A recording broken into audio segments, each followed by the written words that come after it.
I planned to surprise my son on his birthday by hiding in his car trunk, but when I overheard them casually plotting my accident, my blood ran cold. No one questions it when an old man falls down the stairs, they sneered. They weren't mourning me, they were celebrating my death, carving up my $3. 2 million fortune as if it were a lottery jackpot, already wiping away their $285 million debt. The birthday cake I had baked with trembling hands still carried the warmth of a father's love, yet the child I'd sacrificed everything for had already buried me in his greed. They thought the script was finished, that my role was to die quietly. What they didn't know was that the corpse in their trunk had just chosen to rewrite the ending, and this time the trap was mine. Before I tell you how this father's love turned into the perfect revenge, please let me know in the comments where you're watching this story unfold from around the world. It was a Friday afternoon, and I was in my kitchen flour, dusting my hands as I put the finishing touches on Ryan's favorite chocolate cake. The same recipe I'd been making for him since he was 7 years old, back when his eyes would light up at the sight of that rich, dark frosting. Now, at 32, he barely called, barely visited, and when he did, there was always this distance between us that I couldn't quite bridge. But today was different. Today was his birthday, and I was determined to surprise him. I carefully placed the cake in a box, along with a small wrapped gift, a watch that had belonged to his grandfather. I thought maybe it would remind Ryan of our family's values, of the love that used to bind us together. I took a taxi to Ryan's house, figuring we might go out for birthday drinks afterward, and I didn't want to risk driving. The ride took me through neighborhoods where I'd worked for 45 years as an electrician. When I arrived, I saw his silver sedan parked in the driveway. He was home from work. I paid the driver and walked up to the front door, but then I had a mischievous idea. What if I hid in his car and surprised him when he came out, just like the old days when he was a kid? I quietly opened the trunk of his sedan. Thankfully, it wasn't locked. I carefully climbed inside with the cake box, leaving the trunk slightly ajar so I could breathe and hear what was happening. My heart fluttered with anticipation as I waited for him to come out. After what felt like forever, I heard footsteps approaching. The car door opened, and Ryan slid into the driver's seat. Ashley, his wife, got in beside him. At first, I smiled to myself, thinking they were leaving together for a nice evening, but my smile faded quickly when I heard their conversation. "Are you absolutely sure no one will suspect anything when it happens?" Ashley asked in a cold voice. "Don't worry, Ashley," Ryan replied. "The plan is perfect. Dad will have a very natural, very believable accident. No one is going to question it when a man his age falls down those stairs in his old house." The air seemed to escape from my lungs. I couldn't believe what I was hearing. My son, my only son, the boy I had raised alone after his wife died, was planning to kill me. And after the funeral, when everything calms down, Ashley continued, her voice filled with a disturbing excitement. "We can sell that old house and finally get out from under this debt. With the $850,000 from the house plus the $680,000 he has saved and the $750,000 life insurance, we'll have enough to pay off our debts and still have money left over." My mind went numb. That house she called old was where I had sacrificed everything to give Ryan the best life possible. Every room held memories of sleepless nights when he was sick of birthdays, celebrated with little money, but lots of love. The conversation continued for several more agonizing minutes, detailing every aspect of my planned death. They had thought of everything, the timing, how to make it look accidental, even how they would act at the funeral to appear heartbroken. When they finally got out of the car and walked away as if nothing had happened, I waited a few more minutes, listening to their footsteps fade as they headed toward the supermarket. That's when I carefully pushed open the trunk and climbed out, my heart pounding and my whole world shattered. I called a taxi and rode home in a state of complete shock, tears blurring my vision and my heart shattered into 1,000 pieces. I couldn't believe what I had heard. My own son, the reason for my existence, wanted to kill me for money.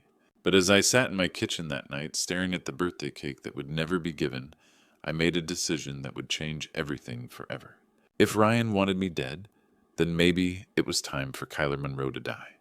But not the way they planned. When I got home that Friday, my phone rang. It was Ryan. "Dad, where are you?" "We're waiting at the restaurant for my birthday." I froze, hearing the same voice that had plotted my death an hour earlier. How could he sound so ordinary, so loving? "I'm not feeling well, son," I said. "Rain check." He agreed. Another time when I would be dead. I didn't sleep a minute that night. I lay in bed staring at the ceiling and replaying their conversation like a broken record. Every line felt like a knife in my chest. By 5 p.m. on Saturday, I gave up on sleep and made coffee with shaking hands. I spent Saturday morning at the public library using their computers to dig into Ryan and Ashley's finances. The results turned my stomach. Ashley Lux had closed 18 months earlier under foreclosure notices, creditor suits, and liens against their Scottsdale house. Their mortgage was $1.2 million. Credit card debt topped $280,000 across 15 cards. Her failed business left $650,000 in loans and unpaid suppliers. Then the crypto losses. Ryan had sunk $340,000 into Bitcoin at its peak and watched most evaporate.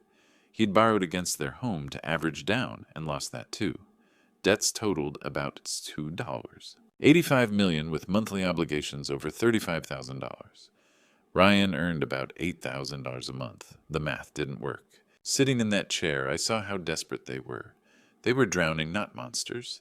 My death was their only lifeline. Understanding didn't mean forgiving. By 2:00 p.m., I knew I had to act. There was one person I trusted, Frank Wilson, my neighbor and best friend for over 20 years. Frank, 62 and retired from plumbing, had been like family through Maria's death and every hard year since. I walked 3 blocks to his house and told him everything at his kitchen table. He listened. Silence grew heavy between details. When I finished, he gripped my shoulder. "This is monstrous," he said. He cried, "What will you do?" "Go to the police," he suggested. With what a conversation I overheard from a car trunk, they'd dismiss me. I couldn't wait to be pushed downstairs. I needed proof the world needed to see them. Frank vowed to stand by me. "You're the brother I never had," he said. Those words steadied me. The plan formed quickly. Monday brought clarity. Frank arrived at 9, toolbox in hand, and resolve on his face. We worked every detail until it was foolproof. One mistake, and I'd be dead or exposed. We chose Camelback Mountain as the stage, a place I'd mentioned I wanted to hike since Maria died, so my disappearance would seem natural. The aim was to simulate an accident convincingly, but without a body. We'd scatter gear leave, torn fabric, and place fake blood near cliff areas to trigger a search. Frank had camping gear and promised to rough it up. Emotionally, the hardest part was performance. Frank would call Ryan and Ashley, feign devastation, and act like he'd lost his best friend, while I hid in his basement to watch. Frank, a retired electrician, installed a tiny camera in my living room, aimed at where they'd search. "Audio and video," he said. "Everything." I packed a small bag that night, clothes, medications, a few sentimental items, and wrote a bogus note blaming depression and financial strain. Frank would find it to make the disappearance plausible. Frank promised to document their reactions, recording every word and gesture, so that when the truth emerged, no judge, jury, or neighbor could claim ignorance of their intent and pain. As I lay there that night, oddly calm, I realized the cost. Once we began, there was no going back. But if Ryan wanted his father dead, then Kyler Monroe would disappear. First, the world would see what kind of son he truly was. Monday morning came with a clarity I hadn't felt in years. Frank arrived at my house at 9:00 a.m. sharp, carrying a toolbox, and wearing the determined expression of a man on a mission. "You sure about this, Kyler?" he asked as we sat at my kitchen table with coffee and notepads.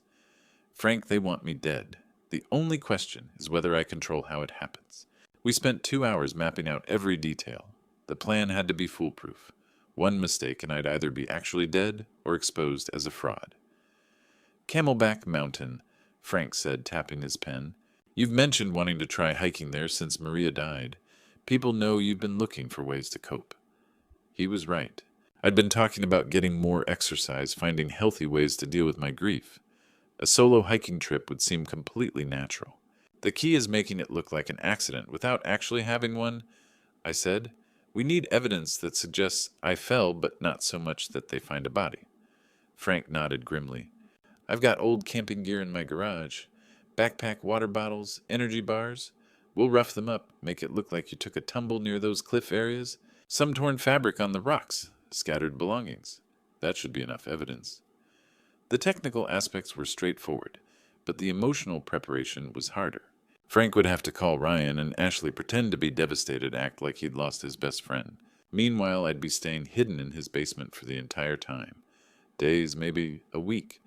Never going back to my house until we had the evidence we needed. Kyler, once we do this, there's no going back, Frank said quietly. If they find out you're alive before we get proof, they might actually try to kill you for real. I looked around my kitchen, the same place where I'd made countless meals for Ryan, where we'd done homework together. Now it felt like a museum of a life that had already ended. Frank, my son, is already dead to me. The person in his body is a stranger who wants to murder me for money. That afternoon, Frank installed the surveillance equipment. As a retired electrician, he knew how to run wires without anyone noticing. He placed a tiny camera in the corner of my living room, positioned to capture the entire space where Ryan and Ashley would likely sit when they came to search for documents. This will record everything in high definition, Frank said, adjusting the angle. Audio's crystal clear, too. Whatever they say in this room, we'll have it. I can monitor it remotely from my house. And they won't spot it. Trust me, Kyler. I've been doing electrical work since before they were born. This thing is invisible unless you know exactly where to look. As evening approached, the weight of our plan began to settle on me. Tomorrow morning, Kyler Monroe would leave for a hike and never return home. I'd be living in Frank's basement, a ghost in my own life, waiting for my family to reveal their true nature. Frank, what you're doing for me, it's more than I ever expected from anyone. Kyler, you're the closest thing to family I've got left. Never had kids of my own. You and Maria were my family. Now it's just you and me. I felt tears in my eyes. Here was a man who chose to stand by me while my own blood family plotted my death. That night I packed a small bag with essentials. Clothes, medications, a few personal items I couldn't bear to leave behind. Frank would find it after my disappearance, adding credibility to the story. As I prepared for bed, my last night in this house for who knows how long, I felt strangely calm. Tomorrow would begin the most dangerous gamble of my life. But for the first time since Friday, I felt like I was taking control. If Ryan wanted his father dead, then Kyler Monroe would disappear. But first I'd make sure the whole world saw exactly what kind of son he really was. Tuesday morning, 6 a.m. I woke up knowing this would be my last morning in my own bed for weeks, maybe longer. The house felt different already, like I was viewing it through glass. Still mine, but somehow unreachable. I drove to Mrs. Williams' house next door and knocked softly. She'd been my neighbor for 15 years, always friendly, always concerned about my well-being since Maria died. Kyler. So early, she said, opening her door in her bathrobe. I'm heading out to Camelback Mountain for a hike, Mrs. Williams. Trying to get some exercise, deal with the grief, if anyone asks. I left around 6:30. She nodded sympathetically. Be careful up there, Kyler. Those trails can be dangerous for someone our age. I will, just need some time alone to think. At 7 a.m., I drove my truck to Camelback Mountain. The parking lot was already filling with early hikers, which was perfect. Witnesses who could confirm my truck was there. I shouldered the old backpack we'd prepared and started up Echo Canyon Trail. Halfway up near Devil's Peak, where the trail gets dangerous, I found the perfect spot. A steep cliff area where someone could easily slip and fall. I scattered the evidence carefully. My torn shirt fabric caught on jagged rocks. The backpack thrown down near the edge like it had been dropped during a fall, empty water bottles scattered around. To anyone finding this scene, it would look like Kyler Monroe had tried to climb down the cliff face and lost his footing.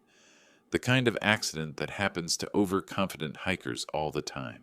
The hardest part was walking away from my own staged death scene. But I couldn't take my truck.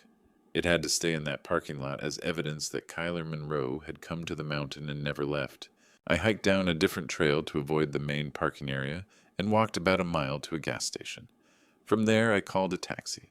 The taxi ride took about 20 minutes through Phoenix traffic. Frank lived in the Maryvale neighborhood about 10 kilometers from my house, far enough that we'd never accidentally run into the same people. Perfect for what we needed now. As the taxi pulled away from Frank's house, I felt like I was attending my own funeral. My truck sat in that mountain parking lot, waiting to be discovered as the final evidence of Kyler Monroe's disappearance. Frank was waiting for me in his basement, which he'd prepared like a small apartment. Fold-out bed, mini fridge, and most importantly a laptop connected to the camera feed from my house. How did it go? He asked quietly. It's done. Anyone who finds that scene will think I fell trying to climb down Devil's Peak. My truck's still in the parking lot. Good. That'll make it more convincing when they find it. Now we waited. Frank went about his normal routine, coffee with neighbors, grocery shopping, yard work, while I stayed hidden below, existing in limbo between life and death. For the first time in 30 years, I wasn't in my own home, wasn't following my normal routine. Kyler Monroe had effectively ceased to exist. Wednesday afternoon arrived with agonizing slowness. Every hour felt like a day. Frank checked the local news, constantly waiting for reports about a missing hiker. Then it happened. Frank was upstairs reading online when he suddenly called down to me. Kyler, it's happening. There's a news article.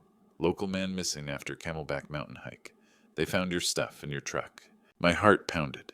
This was it. The moment our plan either worked or fell apart completely. Now comes the hard part, Frank said, his face pale. I have to call Ryan and act like I just found out. Everything depends on how well I can perform.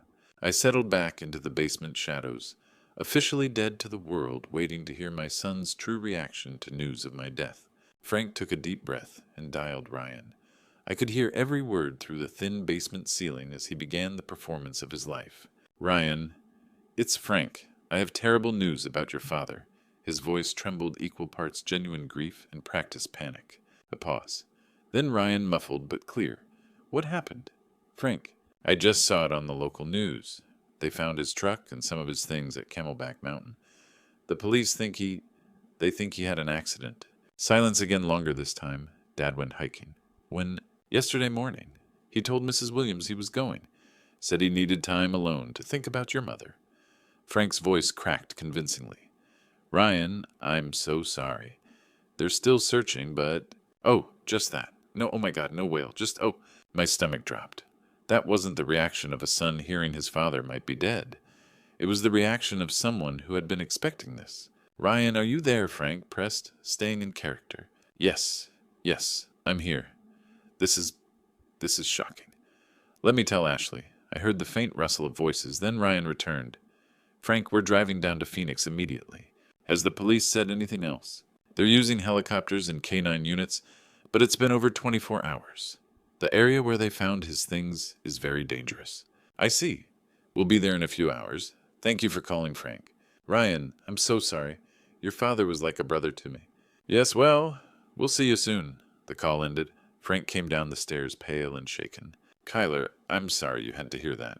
How did he sound? I asked. Frank dropped onto the basement steps, like someone who'd been waiting for that call. Over the next 3 days, I watched my own death investigation unfold from that basement. Frank kept me updated, helicopters circling Camelback, scent teams combing cliffs, volunteer search parties picking through scrub and ledges. Ryan and Ashley arrived in Phoenix that night. Frank met them at the police station playing the grieving friend. When he came home, he looked exhausted. They asked all the right questions, he said. When did I last see you? Were you depressed? Did you have health problems? But Kyler, they weren't crying. Ashley kept checking her phone. Ryan seemed more worried about paperwork than finding your body. What did they tell the police? I asked. That you'd been struggling since Maria died.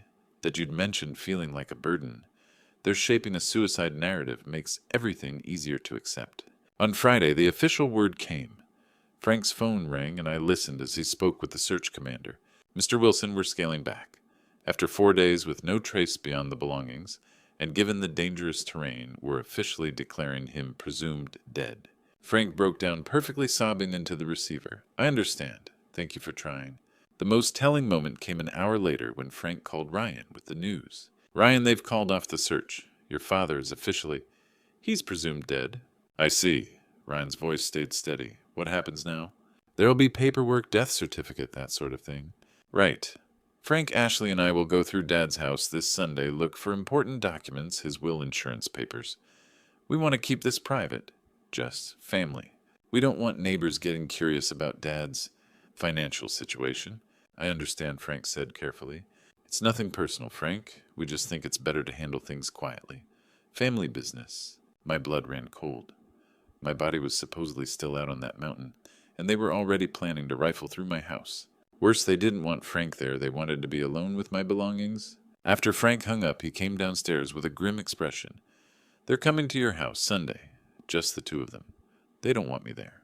I stared at the laptop's live feed of my empty living room. Soon that room would be filled with the people who had hoped for my death, finally free to reveal themselves without witnesses. Frank, make sure that camera is perfect. I want every word recorded. It'll be ready, Kyler. Sunday afternoon, we'll see who Ryan and Ashley really are when they think no one's watching. I settled back into the basement shadows, a dead man waiting to witness his own family's private celebration.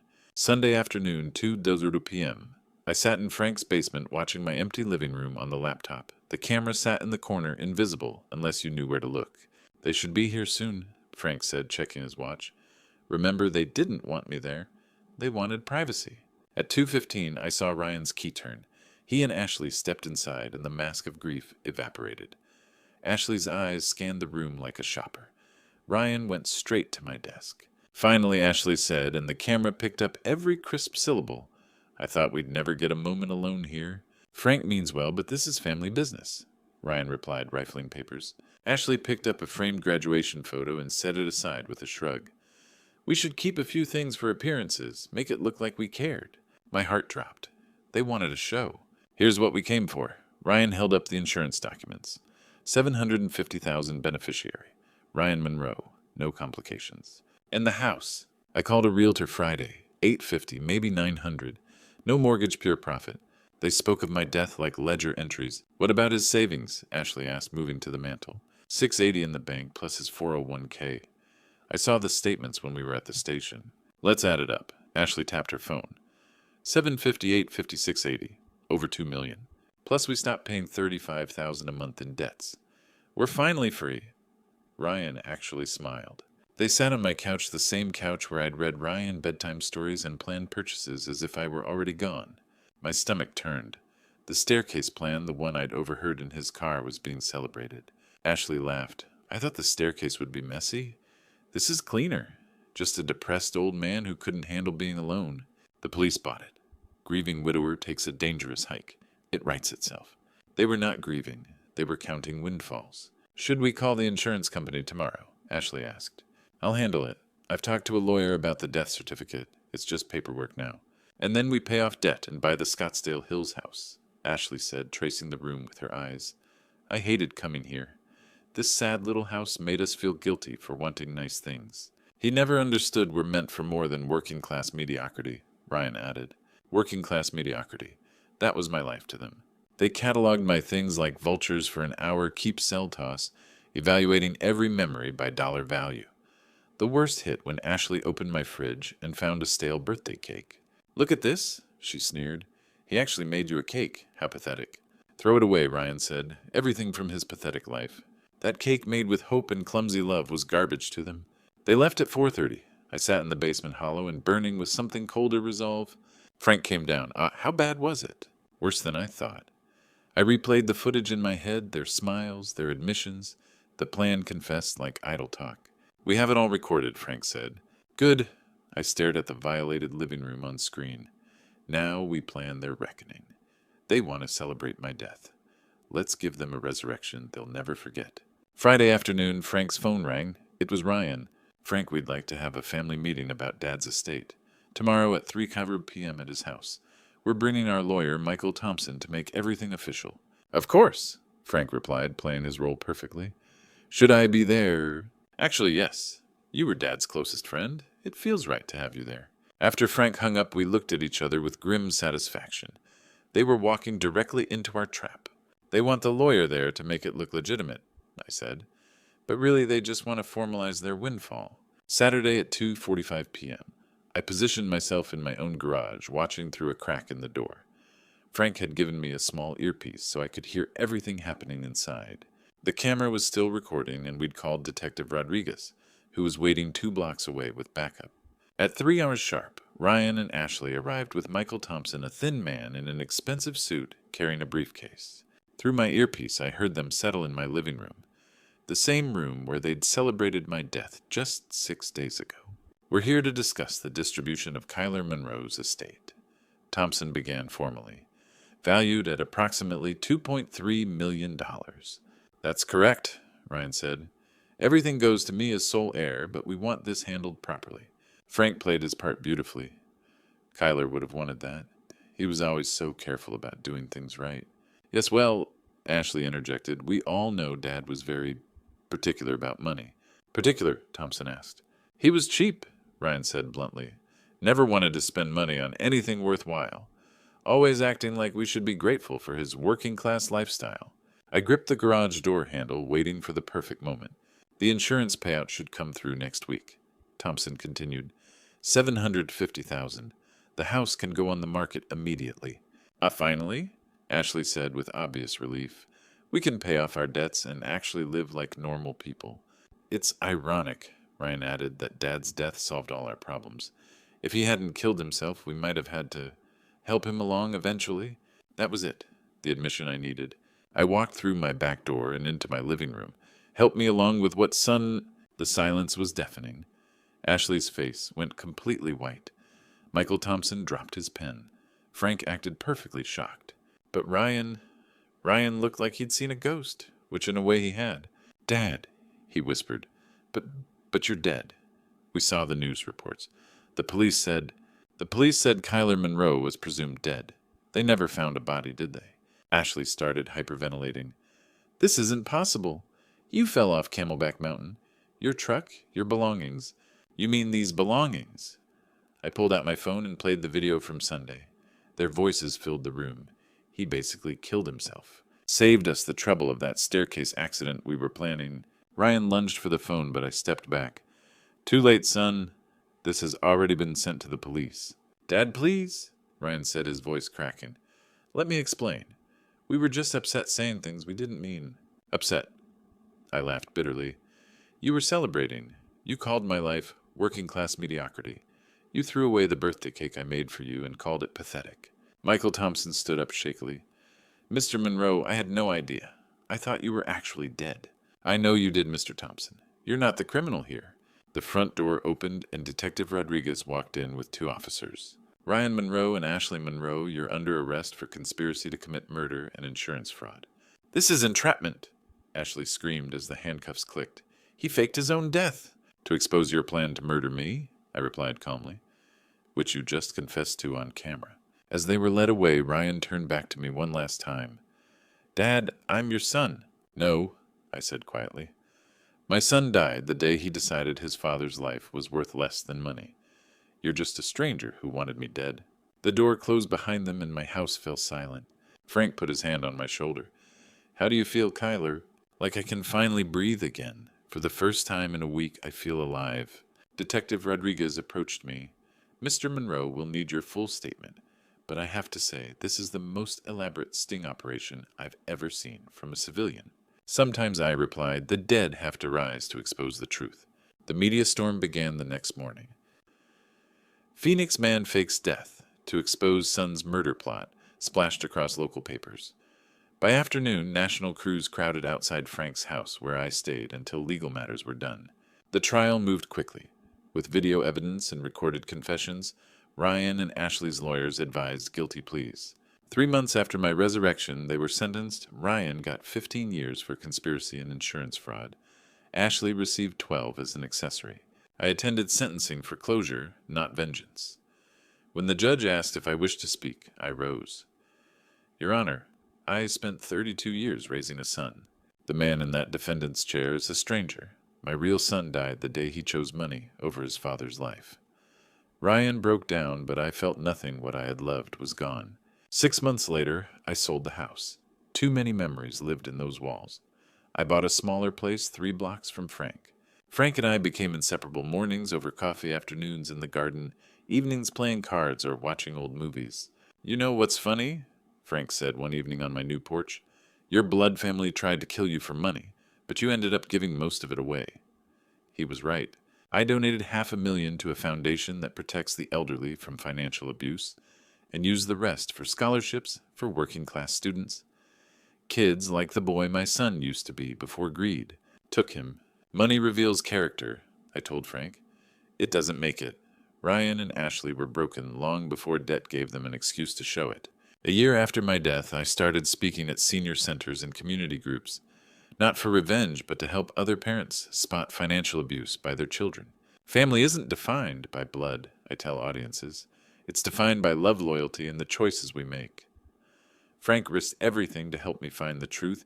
He's more family than my son ever was. The most meaningful moment came when an elderly woman told me her daughter pressured her to change her will. After your talk, I realized I'm not crazy, she said. Knowing my ordeal helped someone was its own reward. Now at 60, I am happier than in decades.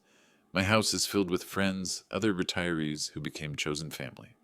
I still think of Ryan sometimes, but not in anger. I remember the sweet boy he was before he learned to value money over love. That boy is worth remembering, even if the man he became is not worth forgiving. Frank asks if I regret faking my death. I reply, I didn't fake a death. I faked a disappearance to expose theirs. They died inside, long before I died, on that mountain. The greatest lesson I learned is that it's never too late to start over. At 58, I discovered I could be reborn, not by faking my death alone, but by choosing a new life with people who value me for who I am, not what I own.